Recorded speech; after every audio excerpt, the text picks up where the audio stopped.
नमस्कार, मैं ट्विंकल दीक्षित। आप देख रहे हैं इंडिया राइज टीवी।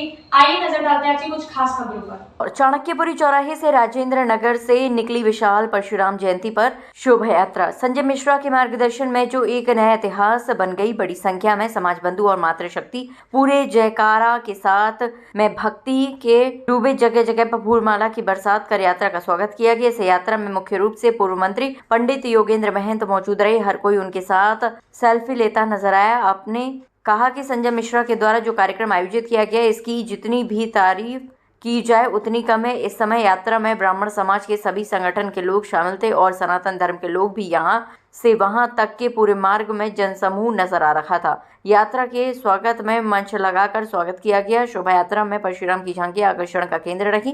कार्यक्रम के अंत में प्रदेश प्रभारी संजय मिश्रा द्वारा शानदार भोजन प्रसादी का इंतजाम किया गया था, जिसका सभी समाज बंधुओं ने आनंद दिया। संजय मिश्रा ने कहा कि 3 दिवसीय कार्यक्रम 51 विद्वान ब्राह्मणों के सानिध्य वैदिक विधि विधान से भगवान परशुराम का अभिषेक किया गया। विभिन्न फलों के रस अभिषेक किया गया। तीसरे जिन जनापाव में परशुराम जी के स्थान पर महाआरती और प्रसादी का वितरण किया गया। इंदौर से अनुराधा शर्मा के साथ गणेश सोनी की विशेष रिपोर्ट। इंदौर की जनता को देखते हुए, भक्तजनों को देखते हुए आयोजित किया। लोगों की इस क्षेत्र में बड़ी डिमांड थी कि एक बड़ा कार्यक्रम आयोजित करें, जिससे 3 दिन तक भगवान परशुराम जी की भक्ति भावना से पूरा क्षेत्र ओतप्रोत हो जाए। तो इसलिए उस के अंतर्गत आज पहला दिवस था। एक भव्य शोभा यात्रा निकाली गई चाणक्यपुरी चौराहे से लेकर राजेंद्र नगर स्थित परशुराम चौक तक। और उस शोभा यात्रा में नगर के सारे उपवर्गों के ब्राह्मण प्रतिनिधि, सारी उपजातियों के लोग और समस्त सनातन समाज के लोग उपस्थित हुए।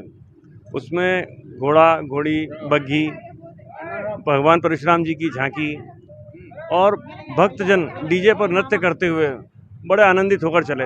और एक ऐसा समय बन गया जो लोगों को काफ़ी महीनों तक याद रहेगा। इसी के अंतर्गत कल दूसरे दिवस भगवान परशुराम जी की एक संगीतमय आरती होगी यहीं परशुराम चौक पर। यहाँ परशुराम महासभा ने एक बड़ा फरसा स्थापित किया है भगवान परशुराम जी के निमित्त, जो रेलवे स्टेशन के सामने है। और ये फरसा एशिया में सबसे बड़ा फरसा है उनका। इसके अलावा परसों के दिन सुबह ब्रह्म मुहूर्त में हम लोग जाना पाव से वहाँ भगवान परशुराम जी का अभिषेक करके, उनका पूजन अर्चन करके रेणुका ज्योति लाएंगे यहाँ परशुराम चौक तक। इसके लिए कल रात्रि को हमारे साथी परशुराम महासभा के कोर कमेटी के सदस्य और भक्तजन वहाँ जाएंगे और पूरी रात्रि वहाँ भजन कीर्तन करेंगे और ब्रह्म मुहूर्त में उठकर भगवान का अभिषेक कर, पूजन अर्चन कर यहाँ पधारेंगे। आप बताइए, जो भी काम कार्यक्रम करते हैं वो इतने सफल क्यों होते हैं? सफल इसलिए होते हैं कि वे जनता की नब्ज पहचानते हैं। उन्हें मालूम है कि जनता को क्या अच्छा लगेगा, भगवान परशुराम जी किस स्वरूप में अच्छे लगेंगे, उनकी झांकी कैसी अच्छी लगेगी। और जनता के दिल को जो पहचान लेता है, जनता फिर उसे अपना मानती है। और इसीलिए जनता जोर शोर से शामिल होती है इन कार्यक्रमों में और पूरा क्षेत्र भक्ति भावना से आह्लादित हो जाता है। पूरा क्षेत्र ऐसा लगता है कि मानो हम जाना पाव में ही बैठे हुए हैं और भगवान परशुराम जी का क्षेत्र हो जाता है। आपका परिचय जानकारी कहाँ है? पंडित डीजी मिश्र, अधिवक्ता, परशुराम महासभा, मध्य प्रदेश महामंत्री। जय परशुराम।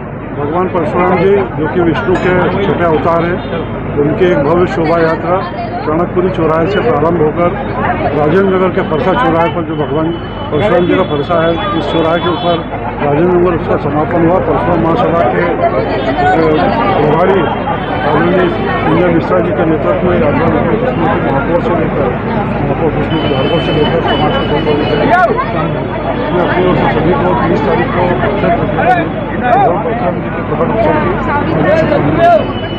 को संदेश देने की दृष्टि से आज निकली शोभा यात्रा, इसके आयोजक और पूरे महिला मंडल को मैं अपनी ओर से बधाई देता हूं और परशुराम जयंती की शुभकामनाएं देता हूं। आगे ताजा खबरों से जुड़े रहने के लिए हमारे चैनल को सब्सक्राइब, लाइक, बेल आइकन दबाना ना भूलें। धन्यवाद।